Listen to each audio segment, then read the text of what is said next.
Steve Doocy is this guy. You ever watch this Fox and Friends in the morning? You've all made the mistake. Come on, you turn it on, admit it. or you're going on for entertainment value. It's always good to know what they're saying, right? And I was invited on it, and they didn't really know who they had invited. And this was when they were, cities. I'm sure it happened here. It happened in a lot of cities. You prepared a list of what your capital expenditures might look like over the future years, because we were asked to talk about how underfunded capital investment is. So we have our list. And one of the things on the list was a playing field. One of the things on the list was creation of a power generating facility as well, in the most constrained power generation area in the country. And so they set me up, and they'd say, well, we're going to talk to you about, this is a true story, we want to talk to you about this power generating facility. So I said, gee,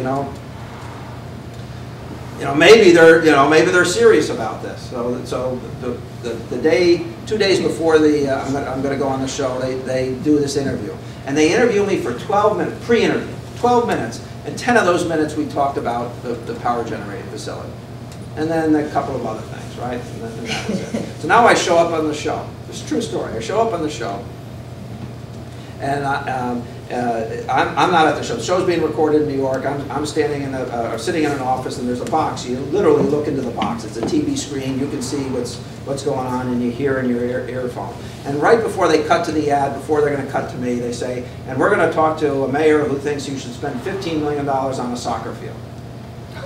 So now I know I've been set up, right? Now I know I've been set up. So I instantly think about it. Now listen, I think to myself, well, I could get up, right, and I could leave, and they'd come back after the thing, and there'd be an empty chair. That might be me. And then I thought, you know what? I knew they'd already told me that this was a 4-minute interview. It's a true story. And right in front of me, there's the screen that I have to look at, because that's how I'm being recorded over the top of it. But right there's a clock.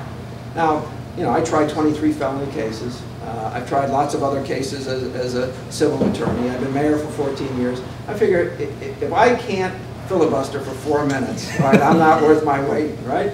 So he comes back. He asks some inane, Doocy question where he actually thinks we're going to spend $15 million on one field as opposed to renovate, a lot of fields and that sort of thing. And so I then just let into him, and boom, boom, boom, boom, boom, boom, boom, boom, boom, boom, boom. And then he would try to interrupt me, and I'd just keep going. And then finally I had to catch my breath, so I stopped.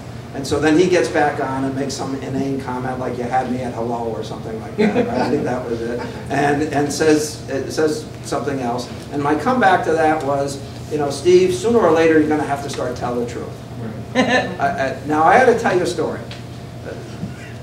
Fox has people all over the world who love it, right? So the first 12 hours, I probably got 200 emails. And they were mostly, how dare you do this? You're a terrible person. You're blah, blah, blah, give me all the things. And then the tide started to switch. And eventually I got 5 letters from different professors from around the world who are using how I handle that tape in their classroom to teach communication.